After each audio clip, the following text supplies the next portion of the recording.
All right, so here is the video. It's been a long time coming, but we finished the tank pretty much. I'm just waiting for my second light to come in. Right now I have my dad's iPhone light to light up the other side of the tank so the glare isn't so bad. All right, so the inspiration for this tank was a naturalistic look. I'll insert the picture that I used for the inspiration. Now this picture is a naturalistic tank. It's a real tank. I mean, it's real plants in the tank. So it's not obviously going to look exactly like it, but I tried to incorporate some of the textures from that picture into this tank by using fake synthetic plants. Now, of course, in this tank, we incorporated a hot and cold side. This right now is my hot side. It's right under this rock. This is the picture, or this is the heater that I use. I had this exact same brand on my other tank. It did very well. I also have a heat gauge that controls the heat of that. I don't have it installed just yet. So I'm gonna have that installed, but right now I'm running everything through an extension cord. So then we incorporated tons of plants, tons of things for the snake to climb on. As I mentioned, it's part arboreal, so it doesn't spend time, sitting on tree branches like an arboreal snake would, but does like to climb, and in the wild, it does climb up trees. So we did incorporate a lot of things for it to climb, including this branch, or this sort of log, not branch. And this log is actually one of my dad's old aquarium logs, and I'll talk a little bit later about how I designed that. Okay, and finally, let's talk about the flooring of this tank. So in this flooring, I used a regular forest floor and I mixed it with Eco Earth. So I did maybe part half and half. And so this is kind of what it looks like. I wanted more of a naturalistic flooring. Now it looks pretty much the same, but I thought it would be nice to add a little bit of variety. So it's more like a dirt floor. Now it doesn't look anything like a dirt floor, but we tried. So that's kind of what the flooring looks like. So for the background of this tank, I decided to paint the back of the tank black, and I'll insert some clips of me doing that. I used a latex paint. Now, the paint that I used, I'm not gonna recommend because it was very hard to get an opaque look on the tank. It didn't work out very well, but it did the job for now.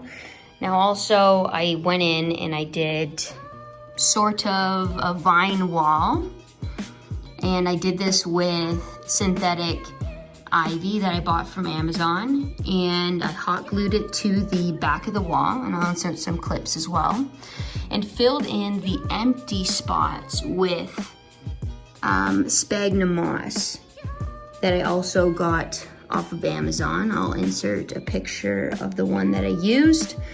And I thought the one variation of leaf on the wall was just not enough. It didn't give the look that I wanted, so I added some pothos that I had laying around that I used in my previous tank. And I'm sorry, the lighting is just terrible because I don't have the two spotlights. I'm gonna actually split this up. There we go, that's better. I used hot glue to do this background. Now, my snake loves it, he climbs on it, and I wouldn't suggest doing it with hot glue because I don't think it is that strong. Now, it has held up. My snake's been in here for about 2 weeks from it being completely finished, and the wall is still holding, except a little area right here came undone, and I just taped it back with double-sided tape. Now, it seems to be holding up, so it's doing all right, but again, I don't know, I don't think it's strong enough to hold, so maybe I wouldn't recommend doing that or using a very strong adhesive. But that is what I did, and it's working for now, I guess. Now, the plants. I have so many plants in here from different varieties. So I have a Monstera.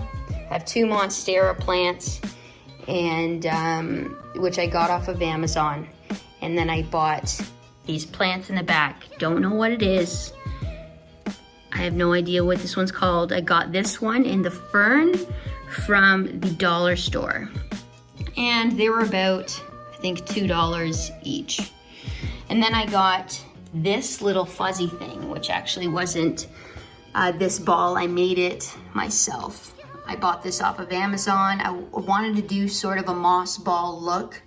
So I just cut up the plant and I stuck it in a ball of clay, and this is what it came out to be, and I actually really like it. And here is another plant that I did. This was supposed to be an asparagus fern, and I cut it up completely, and I inserted it into the base, clay base, which I did for all of them, and I'll insert some clips of the process of how I did it.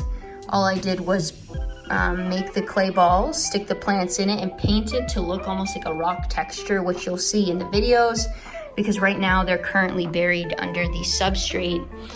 I also went in and I did this. I don't know why.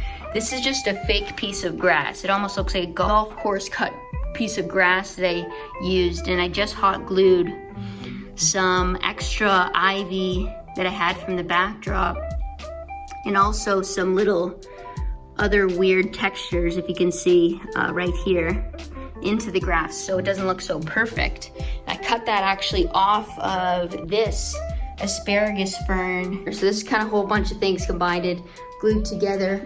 I individually painted the vines with acrylic paint, and this is how the plants turned out.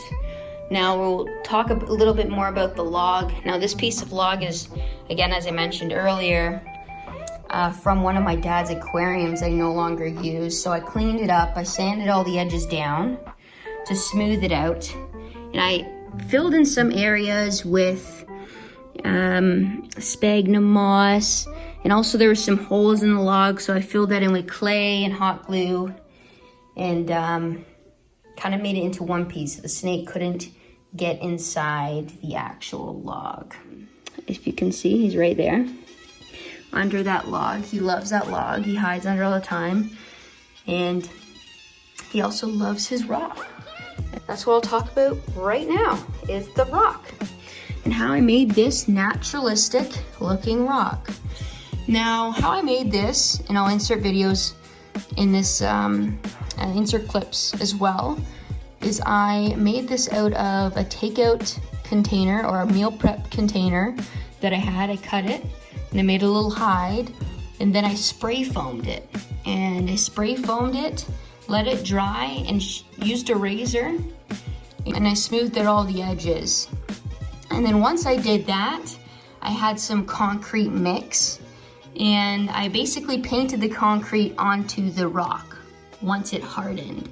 And the concrete gave it obviously a rock looking texture. Then I went in with the acrylic paint and I painted the rock texture onto the rock. So I just created highlights with the fan brush, and you know, that's just it. And yeah, this is removable. It's not attached onto the rock. I just didn't like it on the floor. So I just put it on the top of the rock. Now finally, the most important part is the lid. That is what we were waiting on for a long time. Now Simon made the lid for this tank, and it looks amazing. I couldn't be more satisfied with this lid. Now, he made this out of acrylic, and he screwed it together, and he put the wire mesh inside of it. Now, if you want more questions on it, I'm sure my dad could always ask Simon and get back to you later about it. But how we kept these lids shut is with Velcro. And if you look from the bottom, you can see I have like a strip of Velcro showing on this side. Now well, yeah, you can see it on this side too. Now this is held by Velcro. Now, it is pretty strong. So I'm definitely not worried about my snake getting out. So that is the lid. This is what it looks like. It looks awesome. Thank you so much, Simon. It looks great. And the lid really works well. All right, so that is the final look of the tank. This is how it turned out. I'm very pleased with it. I hope you guys enjoyed the video of the process of how I made this tank. And subscribe to my dad, Tommy's Tanks. All right, bye for now.